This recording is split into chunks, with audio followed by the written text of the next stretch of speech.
오늘 본문 시편 91편을 어떤 말씀이냐면 구약의 그 솔로몬 성전을 건축한 다음에 제사장들이 새해가 되면 첫날 백성들을 축복하는 제사장의 축복 기도문입니다.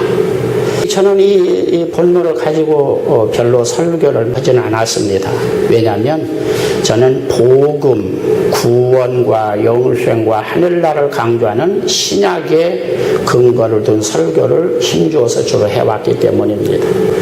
그러나 오늘 새해 첫 주일을 맞이해서 오늘 이 말씀이 통째로 금년 한 해에 여러분에게 축복이 되기를 주의 이름으로 축원합니다. 얼마 전에 며칠 전에 뉴스에 보니까 요즘 풍속도를 소개하는 내용을 봤습니다. 대학교 입시철이 가까이 되고 금년에 총선, 대선 전부 다 있다고 그래요. 그러다 보니까 한참 점쟁이들이 아주 대목을 본다고 그럽니다. 우리 아들놈, 우리 딸년 어떻게 좋은 대학교 들어갈 수 있겠나? 어디에다 원서를 내야 될 건가? 이런 것들. 그 다음에 이제 대선, 총선 앞두고 이런저런 이런 것들. 그래서 또 부적이 잘 팔린다고 그럽니다. 부적이 보니까 말이죠. 우리 보통 우리 상상을 초월하는 그런 부적들도 많이 소개가 되었어요. 인터넷에서 부적 사업을 하는 사람이 그 인터뷰를 하는데 한 번 자기 부적을 사면은 신종잡기가 발생하거나 어떤 신종재앙, 어떤 어려운 위기 같은 것이 나오면 그때 부적 업그레이드를 해주겠다는 겁니다. 컴퓨터 쓰다 보면 신종 바이러스가 막 이제 나옵니다. 신종 바이러스가 나오면 그것을 때려잡는 또 백신, 약을 개발해서 또 업그레이드 하는 겁니다. 부적도 재앙에 따라서, 위기에 따라서 계속해서 전화 한 통만 하면은 계속해서 거기에 대처할 맞는 신종 업그레이드 된 부적을 만들어준다. 또 거기에 또 어떤 전문가가 나와가지고 그 사람도 한 수 더 떠서 요즘은 부적도 종합 부적이 있다고 그래요. 나는 종합 비타민 말은 들었습니다. 그런데 종합 부적이 있어가지고 그 부적만 사면 무슨 어떤 액땜이든지 다 만병통치약처럼 전부 다 대처하는 효능을 갖는 종합 부적이 있다는 겁니다. 값이 얼마냐 그랬더니 종합 부적은 비싸다고 그래요. 적어도 한 100몇십만 원에서 3, 4억 대까지 값 있는 부적이 있답니다. 어때요? 2, 300만 원짜리하고 3, 4억짜리하고 효능이 다르겠죠? 돈 있는 사람은 만약에 이건희 씨나 이런 사람이 부적을 산다면 다 3, 400만 원짜리 주세요. 그러지 않을 겁니다. 그래도 내가 누구야? 3, 4억짜리 분이 없어요? 10억짜리 없습니까? 10억짜리 부적 아마 그렇게. 자, 오늘 말씀으로 들어가면 시편 91편 10절로 11절부터 접근합니다.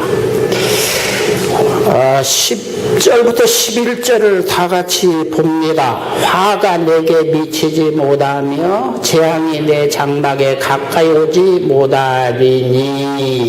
11절 저가 너를 위하여 그 사자들을 명하사 내 모든 길에 너를 지키게 하심이라. 아멘. 금년 한 해에 하나님께서 나를 지켜주신다. 얼마나 지키시느냐. 오늘 말씀을 보면 여기서 사자라고 하는 말은 하나님께서 부리시는 어떤 그 특별한 임무를 부여받은 천사들을 지금 이야기하는데 천군 천사를 명령해서 네가 다니는 모든 길목에 배치해서 너를 보디가드 역할을 할 것이다. 네 경호를 할 것이다. 여러분 대통령이나 대단한 사람이 가면은 그가 가는 곳마다 경호원들이 쭉 아주 밀착 보이게 보이지 않게 그림자 경호를 하면서 그를 보호하는 것처럼 네가 세상을 살아갈 때 네가 다니는 길목 동선 행선 어디에든지 하나님께서 너를 지켜주실 것이다. 만약에 세상에서 경호를 내가 고용해서 그런 경호를 받으려면 이거 돈 적장이 들 건데, 이거 하나님의 자녀들에게는 그냥 하나님의 자녀들의 어떤 특권, 그것을 따라서 그냥 돈 없이 값 없이 하나님께서 이렇게 금년 1년 동안 지켜주신다. 금년 1년이 아니라 우리가 사는 동안 지켜주신다. 그러니까 우선 이 3억짜리 부적을 안 사도 마음 편안하다 이겁니다. 금년 한 해에 그런 복이 있기를 주의 이름으로 축원합니다. 3절로 내려갑니다. 3절 다 같이 읽습니다. 시작.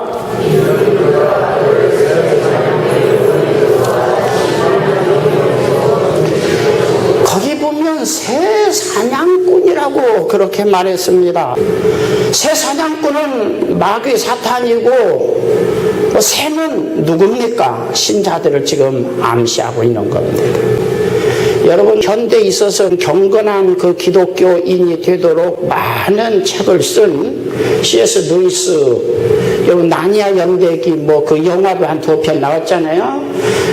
그 C.S. 루이스가 쓴 스크루테이프라고 하는 책이 있습니다. 이 스크루테이프가 자기 부하 워무들을 교육시키는 책이죠. 그 내용은 인간을 유혹하, 사탄이 자기 하수인 자기 꼬공들을 훈련시켜서 인간들을, 신자들을 타락시키는 내용인데, 전부 다 하면 된다, 긍정적이고 나는 할 수 있다, 그런 내용으로 그걸 채워져 있습니다. 그런데 이 스크루라고 하는 것은 배가 앞으로 나가도 뒤에 그 프로펠러가 달렸잖아요. 그게 스크루입니다. 그대가 테이프를 붙인 겁니다. 배가 만약에 엔진이 작동해서 그 스크루가 발동하지 않으면 끈으로 묶어서라도 앞으로 나가게 한다. 그게 마귀의 대명사 스크루 테이프입니다. 마귀를 스크루 테이프라고 표현한 겁니다. 오늘 여기에서 3절에서 새 사냥꾼, 사탄을 지금 암시하는 것이죠. 신자는 그 사냥꾼의 그 올무 위에 걸려서 퍼덕거리고 생명을 잃을 수도 있는 연약한 새의 비유를 하고 있습니다. 너는 약하지만은 원수마귀는 오는 사자같이 너를 잡아먹으려고 호시탐탐 엿보고 올무를 놓고 너를 미끄러뜨리고 넘어뜨리려고 한다고 할지라도 내가 너를 지킨다는 겁니다. 그런 하나님이 지키신다고 하는 믿음을 가지고 살기를 주의 이름으로 축원합니다. 4절로 내려갑니다. 다 같이 읽습니다.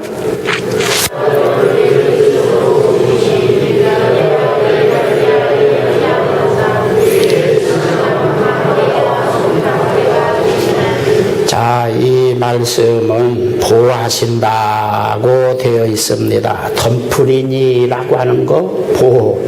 이 성경을 읽으면 암탉이 병아리를 보호하는 것을 느끼게 합니다. 암탉에게 그 달걀 보통 한 20개 정도를 품에 넣어줍니다. 그러면 이 암탉이 품에 안고 가만히 있는 것이 아니라 계속해서 굴릅니다. 밤에 보면 덜그럭덜그럭 소리, 그 굴리는 소리가 달걀이 서로 부딪혀가지고 덜그럭덜그럭 하는 소리가 납니다. 저 녀석은 잠도 안 자고 뭐는 거야. 계속해서 굴리는 겁니다. 그 다음에 가운데가 있으면 너무나 온도가 높고 가에 있으면 온도가 낮으니까 또 가운데 있는 너 저리 비켜, 좀 밖으로 나가. 너는 너무나 내 사랑을 독점하면 안 돼. 그리고는 밖으로 헤쳐내고 밖에 있는 걸 또 안으로 끌어모아서 품기를 오랜 동안, 상당한 기간 동안 하면은 그 속에서 병아리가 나오는 겁니다. 그런데 이 병아리를 끌고 데리고 다니는데 암탉이 참 신기합니다.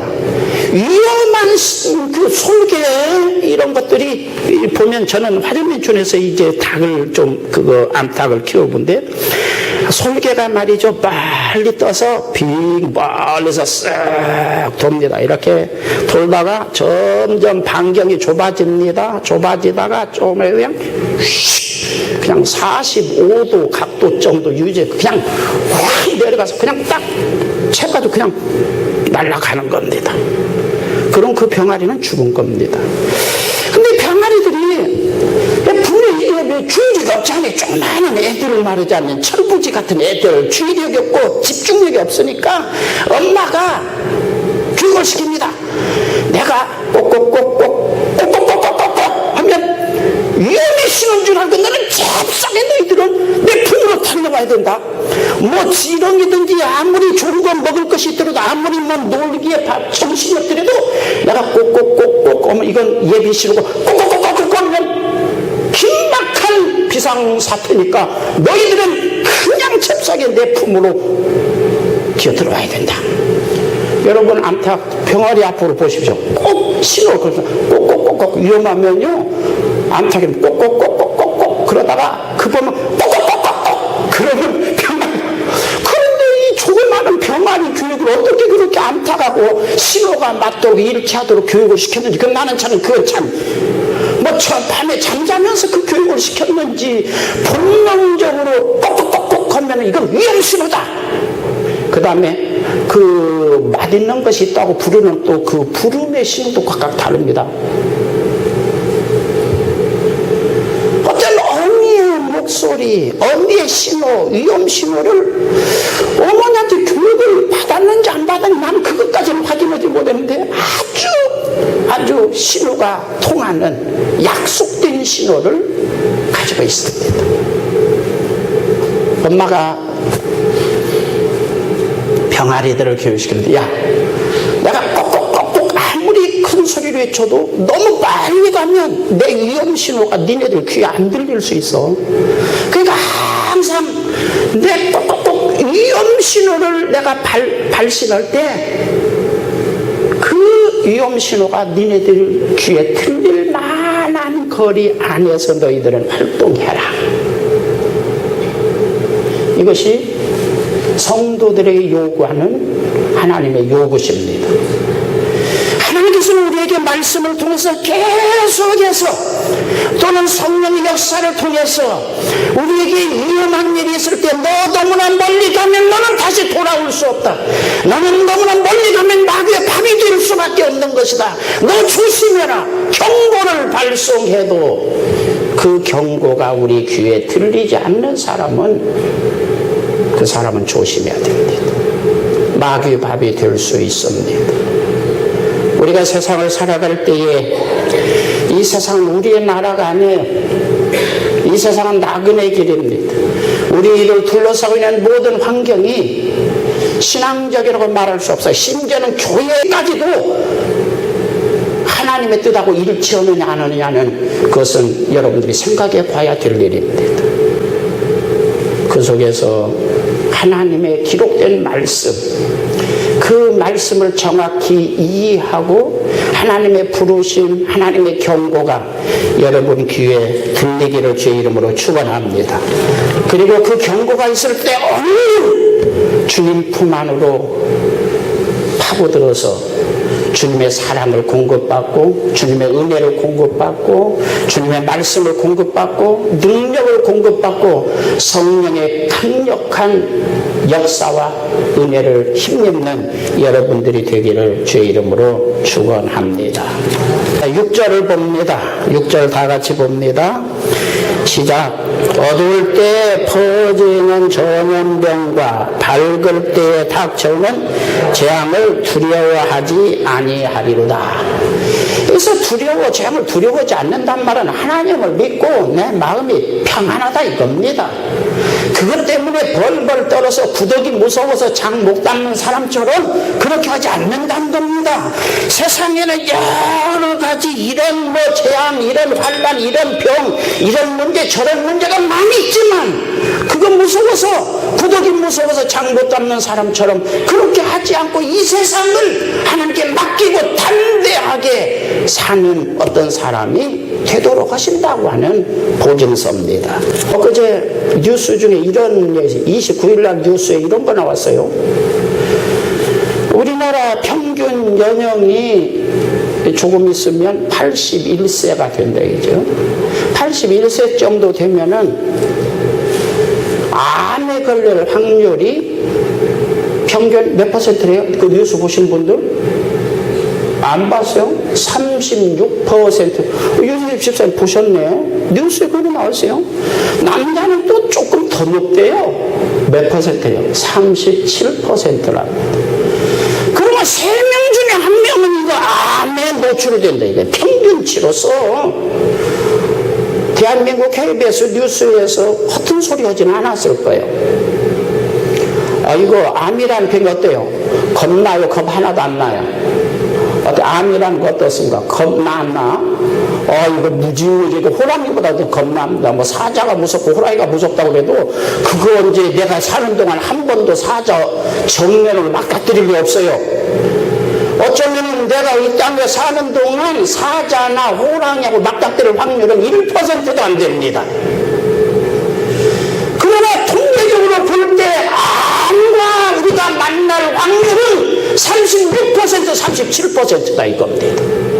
평균이다. 그러니까 어떤 사람은 90%, 80% 되는 사람이 상당수 있고 어떤 사람은 2%, 3% 되는 사람도 있다. 그런 얘기겠죠. 이 겁나는 일입니다. 이거 오래 사는 거 원하지만 이거 오래 살다가 이거 어떻게 해야 될 건가 이거 참 고민이 되는 일이죠. 그러나 오늘 말씀에 보니까 6절 다시 읽습니다. 어두울 때 퍼지는 전염병과 밝을 때에 다가오는 재앙을 두려워하지 아니하리로다.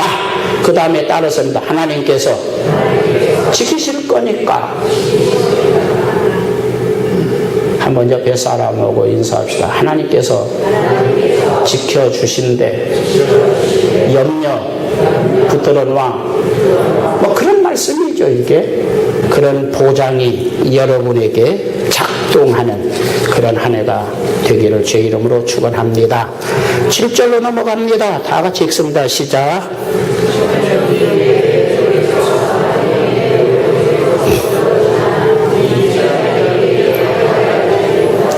자, 재앙 접근 금지 명령을 하나님이 하달하셨습니다. 이 말씀은 요즘으로 말하면 사업을 하는 사람에게 아마 보장하는 그런 말씀이라고 이해해도 좋습니다. 천만인이 내 주변에서 넘어지고 자빠져도 너는 건재하도록 내가 너를 지켜주겠다. 그런 은혜가 여러분에게 있기를 주의 이름으로 축원합니다. 10절로 넘어갑니다. 10절 다 같이 읽습니다. 화가 내게 미치지 못하며 재앙이 내 장막에 가까이 오지 못하리니. 이 장막은 가정입니다. 이스라엘 사람들은 유목민이기 때문에 그 집을 지금 고대 이 성경이 기록되었을 때는 지금부터 3000년 전에 기록된 겁니다. 예수님이 오시기 1000년 전에 다윗이 1000년 전에 사람이니까 지금부터 한 3000년 전에 기록된 유목민의 그 삶을 배경을 해서 기록된 겁니다. 유목민들은 다 떠돌이면서 장막을 치고 삽니다. 그러니까 이 장막에 재앙이나 화가 미치지 못하도록 내가 지켜주겠다는 겁니다. 가정을 하나님이 지켜주시겠다는 겁니다. 하나님께서 지켜주셔야 내가 아무리 도난 방지 그 카메라를 설치하고 별스럽게 해도 하나님이 지켜주심만 못합니다. 금년에 내 가정을 지켜주신다.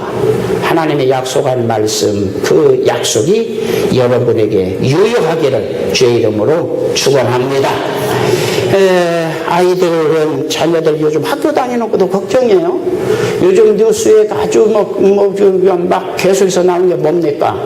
중학생이 지네들 동급 학교에 가가지고 거기서 계속해서 막 왕따를 당하고 막 목을 매어서 끌고 다니고 그냥 길에다가 뭘 막 쏟아놓고 그것을 핥아먹으라고 하고 막 그런 모욕을 당하다가 견디다 못해서 자살했다. 그런 거 여러분 뉴스 보시지 않았습니까?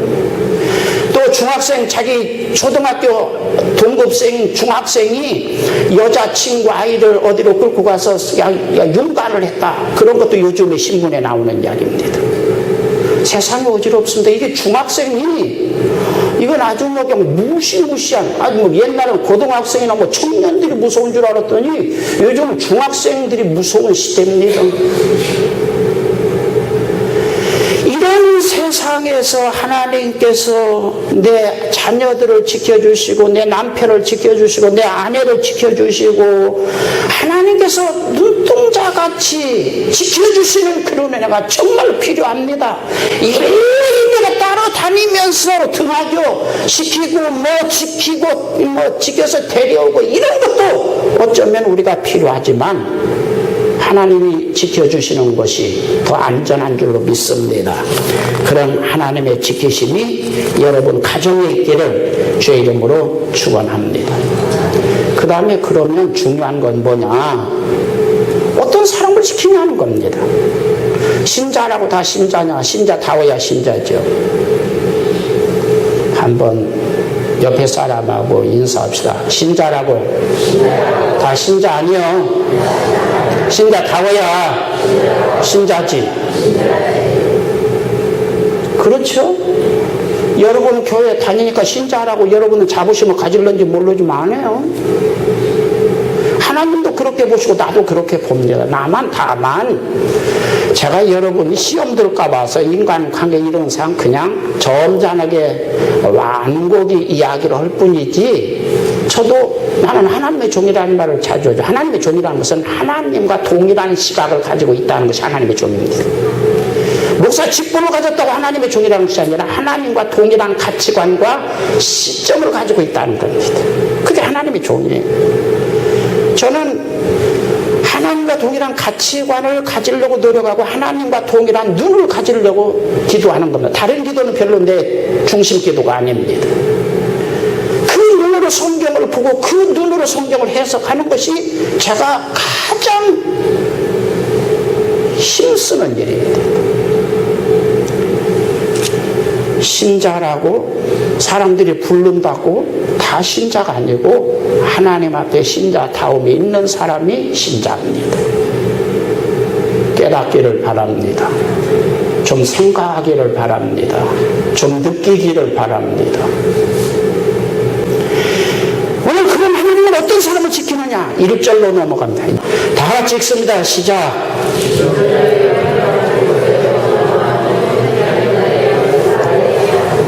자, 지존자 신앙입니다. 신약에 넘으면 퀴리오스 주여라고 하는 퀴리오스 신앙인데요, 구약에 넘어가면 하나님을 지존자로 표현합니다. 지란 건 뭐예요? 다할지 극할지입니다. 그 이상 없다는 겁니다. 최고로 높으신 분이라는 겁니다. 최고의 권세를 가지신 분이시다는 겁니다. 하나님이 어떤 분이시냐? 가장 높은 분이시고 가장 큰 권세를 가지신 분이시고 나를 이래라 저래라 하실 명령권을 발동하시는 분이시다 이겁니다.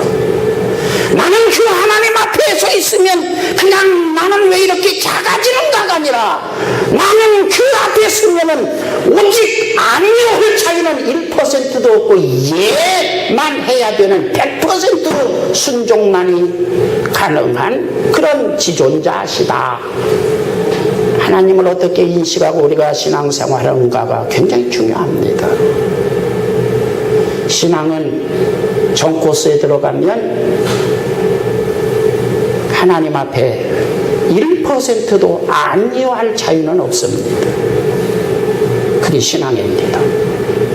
왜 그렇게 못마땅하게 저를 쳐다봐요? 성경의 원리입니다. 다만 우리가 자유롭다면은 그 하나님께서 목적으로 제시한 그 어떤 목적을 이루는데 내가 이런 방법으로 저런 방법으로 할 수 있는 그런 자유만이 허락되는 것입니다.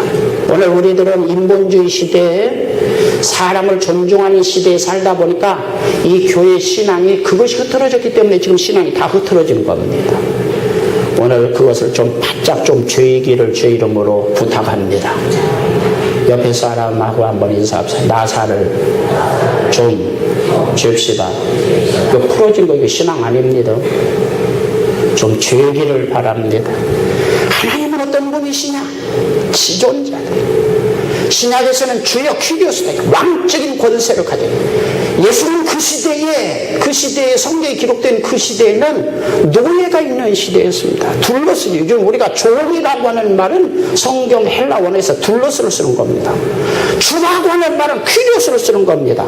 그러니까 노예의 주인, 저 시장에서 사람을 사올 수도 있고, 사온 그 노예는 생산가치가 없으면 죽일 수도 있고 그냥 버릴 수도 있는 그 어떤 권세를 가진 주인, 퀴리오스.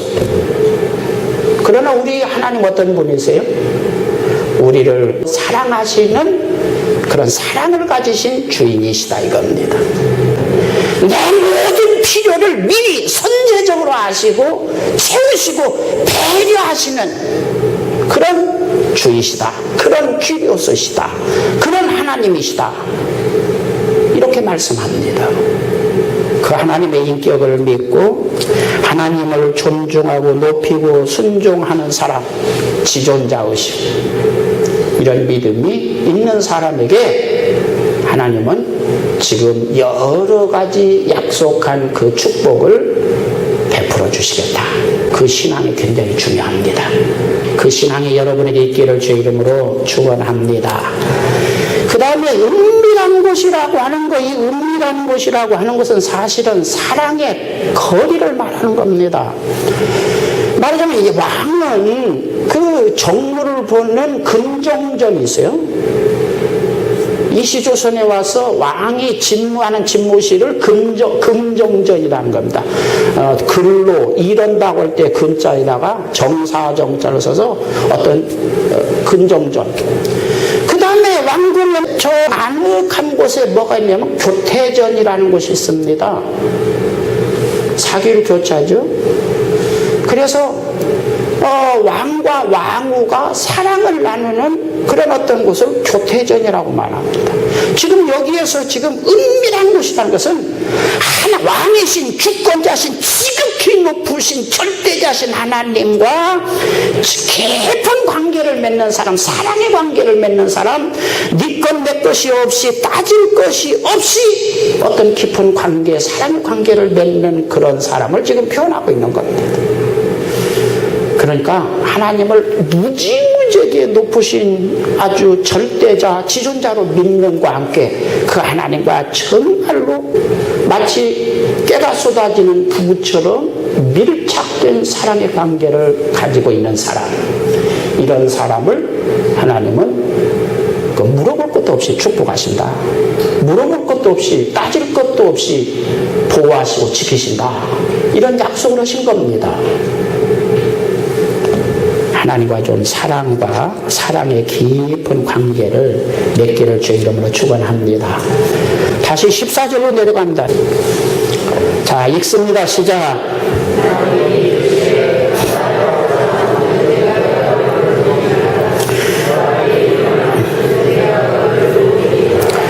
자, 1절에서 은밀한 그 표현을 14절에서는 구체적으로 설명한 겁니다.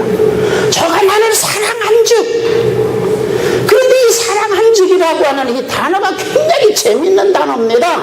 그냥 표현하면은 결합하다, 사랑하다, 욕망이 일치하다, 뭐 밧줄로 든든히 묶었다, 뭐 이런 뜻을 가진 하샤크라고 하는 히브리어를 썼습니다. 그런데 일반 서민들 사이에서 사용할 때는 어떻게 하냐면 가시를 다 발라낸 생선, 뭐 이런 뜻으로 사용한다는 거예요. 그게 무슨 말인가 잘 못 알아듣겠습니까? 생선에서 가시를 다 발라낸 생선이다. 그럴 때 지금 하샤크란 단어를 쓰고 또 성경에서는 나를 사랑하는 자라고 하고 변형을 한 겁니다. 그러니까 사랑 중에서 아주 수준 높은 사랑을 가시를 발라낸 생선이다. 이렇게 표현한 겁니다. 무슨 연관성이 있을까요? 보세요. 가시를 발라내지 않은 생선은 조심스럽게 먹어야죠.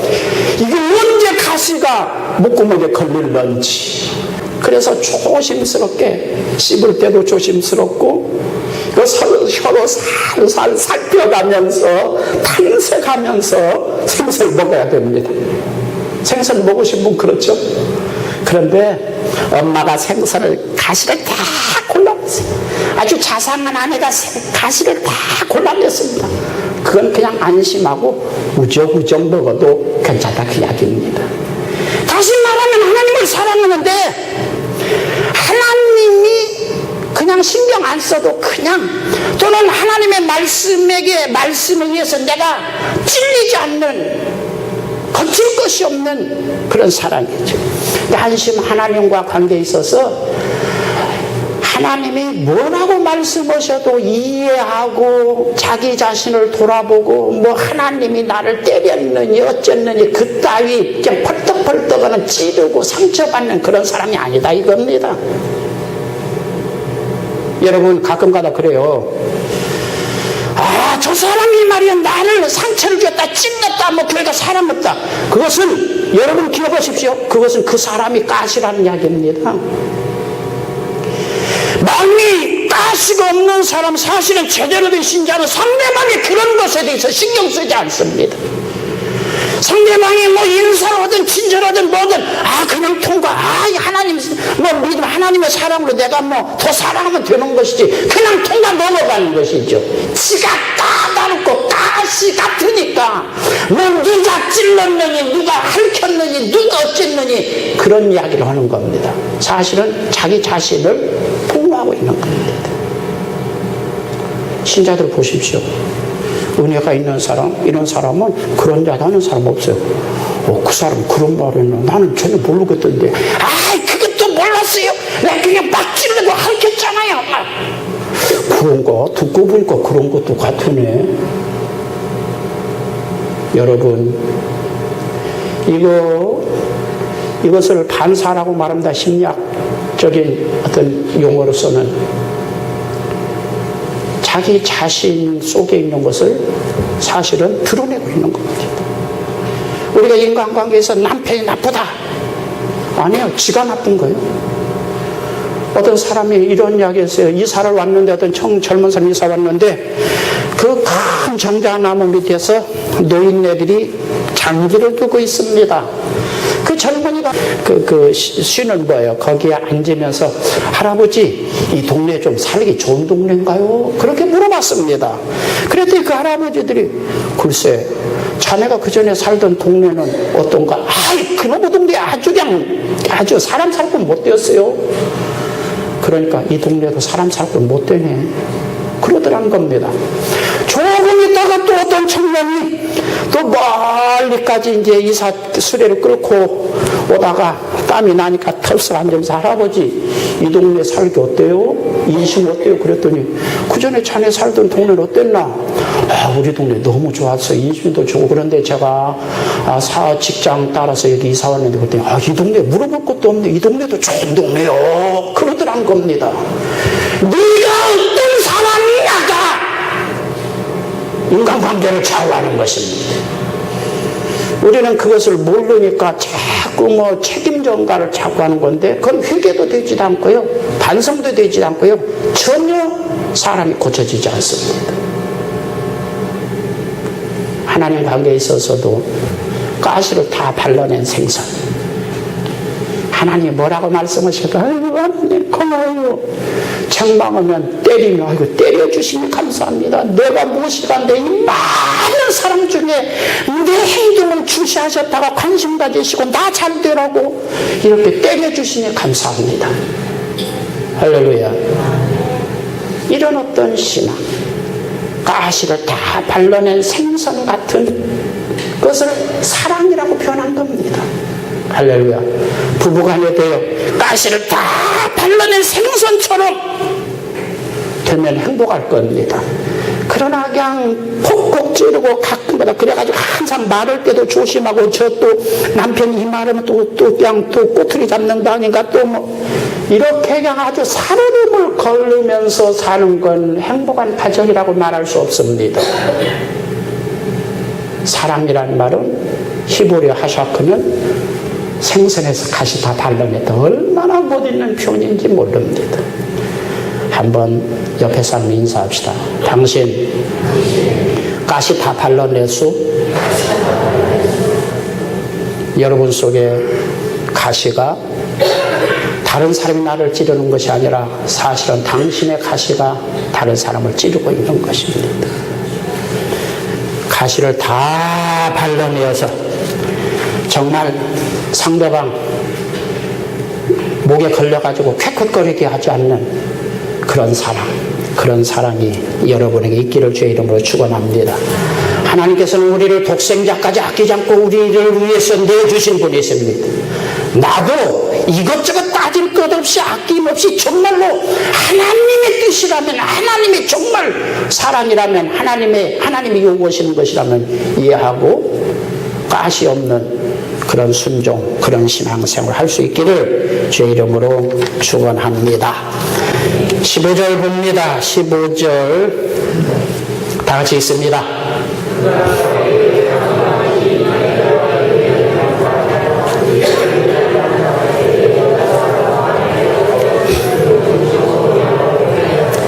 한번 따라서 합시다. 환난 때 응답하신다.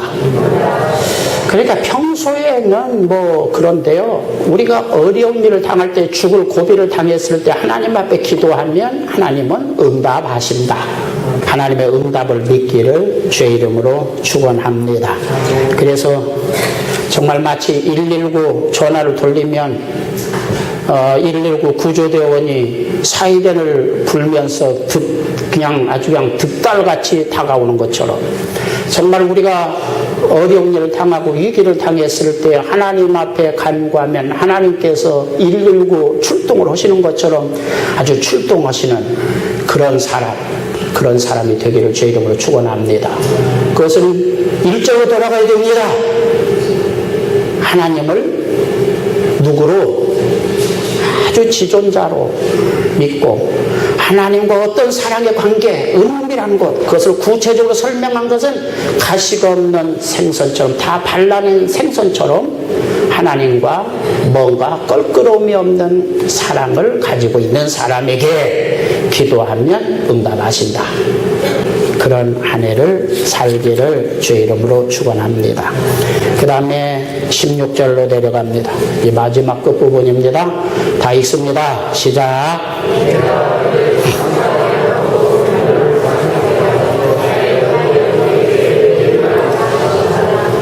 거기 보면 내가 장수하게 함으로 그를 만족하게 하며, 글쎄요, 성경 제가 요즘 그 인터넷에 기독교 성경 번역, 이번에 번역한 것에 대해서 많은 말이 있습니다. 성경 다시 번역입니다. 너무나 많이 잘못 번역했다.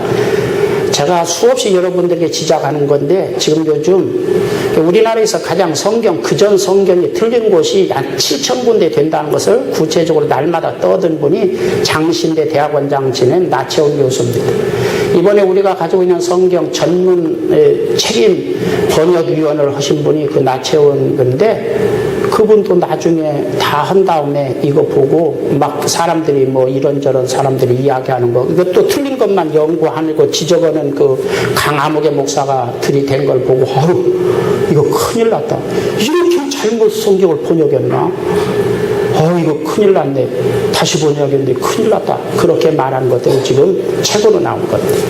저는 그런 이야기를 듣기 전에 이미 헬라어나 히브리어나 원어 성경으로 접근하면 지금 이번 번역이 시대정신에 심각한 영향을 받은 것이고, 오늘 본문도 그 중에 하나라고 이해하고 있습니다. 여기에서 이 말은 그러니까 장수하게 하겠다.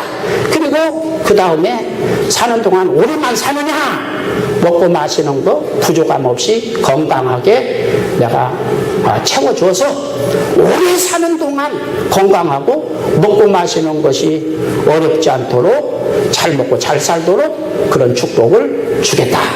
그런 내용입니다. 그런데 오늘 여기에서는 오래 살게 하는 것으로 만족하겠다.